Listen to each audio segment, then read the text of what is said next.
Hey guys, welcome back to my channel. अगर आपने subscribe नहीं किया तो प्लीज़ सब्सक्राइब कर लीजिए ताकि आपको आने वाले टाइम पे नोटिफिकेशन मिलते रहे।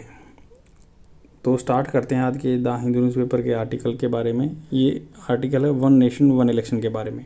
मतलब पूरे कंट्री में एक साथ इलेक्शन होने चाहिए, जो लोकसभा के हैं और स्टेट लेजिस्लेटिव असेंबली के भी हैं। इलेक्शन इकट्ठे होने चाहिए, यहाँ पर ये बात हो रही है। तो रिसेंटली हाल ही में सेंट्रल गवर्नमेंट गवर्नमेंट ने हाल ही में एक पैनल सेटअप किया है, जो कि हेडेड बाई जो हेड कर रहे हैं फॉर्मर प्रेसिडेंट थे जो Ramnath Kovind, to explore the feasibility. तो खोज कर रहे हैं क्या फिजिबिलिटी की सूटेबिलिटी है नहीं है या one nation one election plan की। The idea of one nation one election centre around the concept, ये घूमता है किस कंसेप्ट के, सिंक्रोनाइज करना, सामंजस्य बैठाना with the timing of Lok Sabha के इलेक्शन से सारे स्टेट असेंबली के इलेक्शन होने चाहिए across all state to reduce the frequently of polls throughout the country. बार बार मतलब पोल्स ना हो, इलेक्शन ना हो आफ्टर द इन्फोर्समेंट, क्योंकि यहाँ पे कंसेप्ट ये है कि पूरा गवर्नमेंट इलेक्शन मोड में रहती है और जिसलिए डेवलपमेंट के लिए कम टाइम मिल पाता है। आफ्टर द इन्फॉर्मेंस अगर लागू होगा तो कॉन्स्टिट्यूशन जब लागू हुआ था उन 26 जनवरी 1950, 26 जनवरी 1950 को जब संविधान लागू हुआ था, the first ever general election to Lok Sabha and all state assembly were conducted.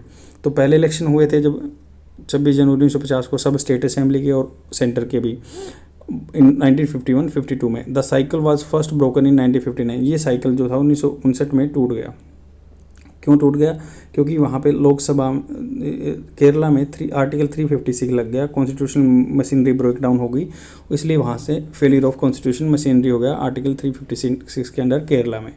तो इसलिए केरला गवर्नमेंट को डिसमिस कर दिया गया। उसके बाद सब्सिक्वेंटली मतलब होता उसके बाद ड्यू टू डिफेक्शन, मान लो एक पार्टी छोड़ के दूसरी पार्टी में चले गए या काउंटर डिफेक्शन हो गया, उसको देख के दूसरे काउंटर डिफेक्शन में आ गए।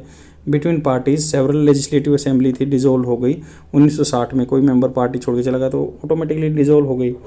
अब which eventually led to the, जिससे क्या होगा, separate poll for Lok Sabha and state assembly के लिए अलग अलग इलेक्शन हो गए। Currently assembly poll in states of Arunachal Pradesh, Sikkim, तो नॉर्थ ईस्ट में अरुणाचल प्रदेश, सिक्किम और आंध्र प्रदेश एंड ओडिशा, यहाँ पे लोकसभा के साथ होते हैं इलेक्शन। बाकी इन चार में और सब में अलग अलग जगह होते हैं।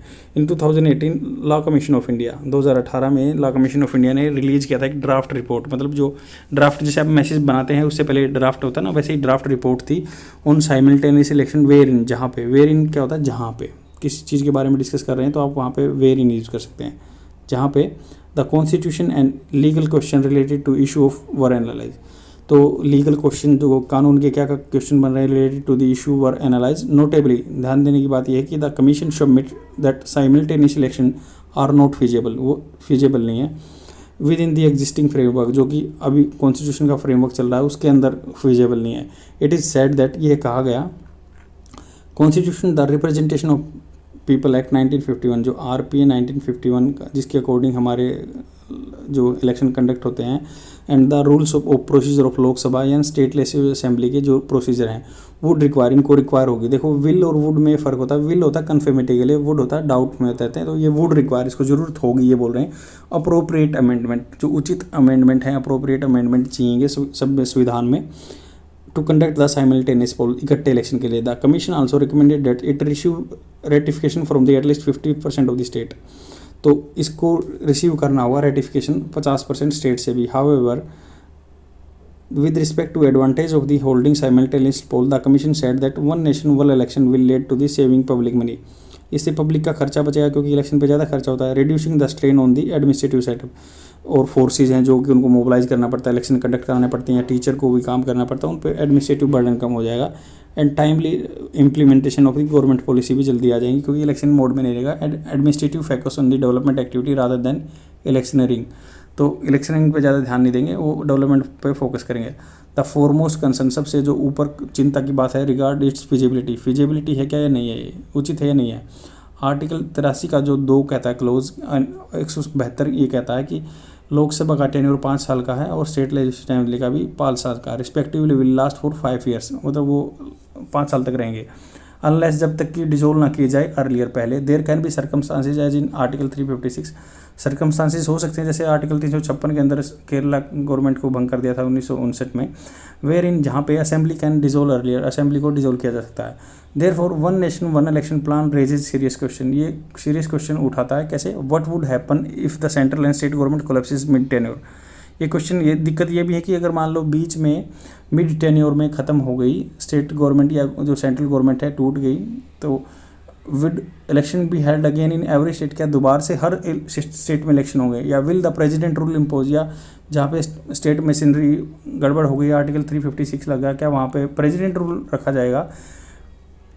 तो second, the idea of one nation one election does not square with the, square मतलब उसमें फिट नहीं बैठ रहा है कंसेप्ट ऑफ फेडरलिज्म, क्योंकि आपको पता है फेडरलिज्म क्या होता है, स्टेट गवर्नमेंट की अपनी इंडिपेंडेंस रहती है या सेंट्रल गवर्नमेंट की अपनी, as it is establish on the notion, या एक धारणा पे बनाया गया था that entire nation is one, तो ये पूरा नेशन एक हो जाएगा वन नेशन वन इलेक्शन में। तो कॉन्ट्राडिक्टिंग, ये कॉन्ट्रा अपोजिट है किसके, द कंटेंट ऑफ आर्टिकल 1, जो आर्टिकल संविधान के आर्टिकल में लिखा गया है कि India is a union of state, which envisages जो परिकल्पना करता है कि India is a union of state, तो उसके अपोजिट में हो जाएगा, फेडरलिज्म के खिलाफ हो जाएगा। Third, the present form of the recurrent election, जो बार बार इलेक्शन होता है, कैन बी सीन, उनको देखा जा सकता है as a beneficial in the democracy, beneficial देखा जा सकता है डेमोक्रेसी में। इट अलाउज वोटर्स, ये वोटर को अलाउ करती है टू हैव देयर वॉइसेस, मतलब आदमियों की वॉइसेस हो सकती है हर्ड, उनकी वॉइस सुनी जाती है आदमियों के द्वारा मोर फ्रिक्वेंटली, बार बार, क्योंकि उनको वोट लेने के लिए पॉलिटिशियन को उनके घर पे जाना पड़ता है और उनको प्लीज़ करना पड़ता है। That's why they are thinking, और this it can be seen as beneficial in the democracy because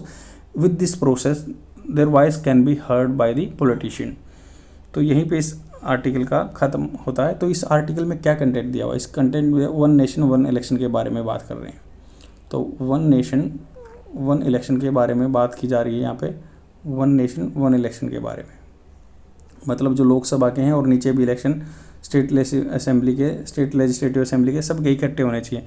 जिससे क्या गवर्नमेंट ने एक पैनल बनाया है जो प्रेसिडेंट रामनाथ कोविंद उसी को हेड करेंगे, तो वो देख रहे हैं कि ये कैसे, इसकी फिजिबिलिटी देख रहे हैं। तो 2018 में जो एक लॉ कमीशन की रिपोर्ट आई थी, उन्होंने कह दिया था फिजिबल नहीं है, क्योंकि जो संविधान का सेटअप है उसके अकॉर्डिंग फिजिबल नहीं है। या तो इसमें लिखा गया कि भाई आर्टिकल जो 83 का क्लोज 2 में बताया गया कि 5 साल के लिए रहेगी ऊपर लोकसभा, और 172 में बताया गया नीचे स्टेट लेजिस्लेटिव असेंबली 5 साल के लिए रहेगी। तो इनमें भी अमेंडमेंट करना पड़ेगा, संविधान में भी, या तो सबको डिसोल्व करना पड़ेगा या सबको। फिर क्वेश्चन ये उठते हैं कि भाई अगर मान लो इकट्ठा हो भी गया तो बाद में अगर कोई आर्टिकल 356 लग जाता है तो कोई क्या उस स्टेट असेंबली को भंग कर दिया जाएगा? भंग कर दिया जाएगा तो क्या सभी स्टेट में दोबारा से इलेक्शन हो जाएंगे, या इलेक्शन नहीं होंगे तो क्या उनको प्रेसिडेंट रूल के अंडर रखा जाएगा? तो ये बात इसमें कंसर्न दिखा गए हैं। तो ये कहते हैं कि भाई ये अगर मान लो हो भी गया तो ये फेडरलिज्म के खिलाफ होगा, जो कि हमारे संविधान के एक बेसिक स्ट्रक्चर में आता है। फेडरलिज्म बेसिक स्ट्रक्चर में आता है। दूसरा क्या है कि इसमें जब मान लो इलेक्शन बार बार हो रहे हैं, इसके फ़ायदे भी हों, मतलब नुकसान ये है कि बार बार खर्चा हो रहा है और एडमिनिस्ट्रेटिव पे बर्डन पड़ रहा है, और इलेक्शन मोड में वो ध्यान नहीं देते। बट उसके अपोजिट क्या है, अगर देखें तो एक बार इलेक्शन होने पे सब इस चीज़ों को ध्यान दे रहे हैं कि खर्चा कम होगा, और ज़्यादा इलेक्शन पे ध्यान नहीं देंगे, एडमिनिस्ट्रेटिव पे सब ध्यान देंगे। तो यही आर्टिकल ख़त्म होता है। अपने फ्रेंड में ज़रूर शेयर कर देना। डेली देखते रहो। Thank you very much. Bye.